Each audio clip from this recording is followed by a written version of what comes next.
Hi friends, ಎಲ್ರಿಗೂ ನಮಸ್ಕಾರ. Welcome to my YouTube channel. ಇವತ್ತು ನಾನು 7 ತಿಂಗಳ ನಂತರದ ಮಕ್ಕಳಿಗೆ ಒಂದು ಹೆಲ್ದಿ ಆಗಿರುವಂಥ ಬ್ರೇಕ್ಫಾಸ್ಟ್ ಮಾಡೋದು ಹೇಗೆ ಅಂತ ಹೇಳ್ಕೊಡ್ತಾ ಇದ್ದೇನೆ. ಮೊದಲಿಗೆ ಒಂದು ಪ್ಯಾನ್ಗೆ ಎಣ್ಣೆ ಅಥವಾ ತುಪ್ಪನ ಹಾಕ್ಕೊಳ್ಬೇಕು. ಆಮೇಲೆ ಸ್ವಲ್ಪ ಜೀರಿಗೆನ ಹಾಕ್ಕೊಳ್ತಾ ಇದ್ದೇನೆ. ಮಕ್ಕಳು ಖಾರ ತಿಂತಾರೆ ಅನ್ನೋ ಹಾಗಿದ್ದರೆ ಹಸಿಮೆಣಸಿನ್ಕಾಯಿ ಇದಕ್ಕೆ ಮಿಕ್ಸ್ ಮಾಡ್ಕೊಳ್ಬೋದು, ಇಲ್ಲಾಂದರೆ ಸ್ಕಿಪ್ ಮಾಡ್ಬೋದು. ಮತ್ತು ಸ್ವಲ್ಪ ಟೊಮೆಟೊ, ಒಂದು ಚಿಕ್ಕ ಟೊಮೆಟೊನ ಹಾಕ್ಕೊಳ್ತಾ ಇದ್ದೇನೆ. ಹಾಗೆ 1 ಬೌಲ್ ಆಗುವಷ್ಟು ನಾನು ಪಾಲಕ್ ಸೊಪ್ಪನ್ನು ಹಾಕಿ ಬಾಡಿಸ್ಕೊಳ್ತಾ ಇದ್ದೇನೆ.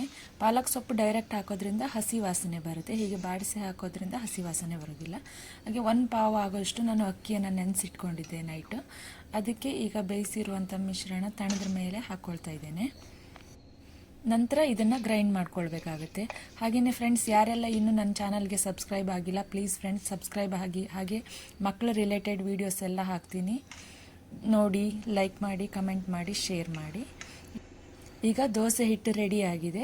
ದೋಸೆ ಮಾಡಿ ಕೊಟ್ಟರೆ ಆಯಿತು. ನಾನ್ ಸ್ಟಿಕ್ ತವಾದಲ್ಲಾದರೆ ಡೈರೆಕ್ಟಾಗಿ ದೋಸೆ ಹಿಟ್ಟು ಹಾಕ್ಬೋದು.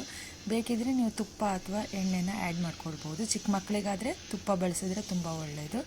ದೊಡ್ಡ ದೋಸೆ ಮಾಡ್ಕೊಳ್ಬೇಕಂತಿಲ್ಲ, ಚಿಕ್ಕ ಚಿಕ್ಕ ದೋಸೆ ಮಾಡಿಕೊಟ್ರು ಮಕ್ಕಳು ತುಂಬಾ ಇಷ್ಟಪಟ್ಟು ತಿಂತಾರೆ. ತುಂಬ ಟೇಸ್ಟಿಯಾಗಿ ಹಾಗೆ ಹೆಲ್ದಿಯಾಗಿ ಇರುತ್ತೆ. Thank you.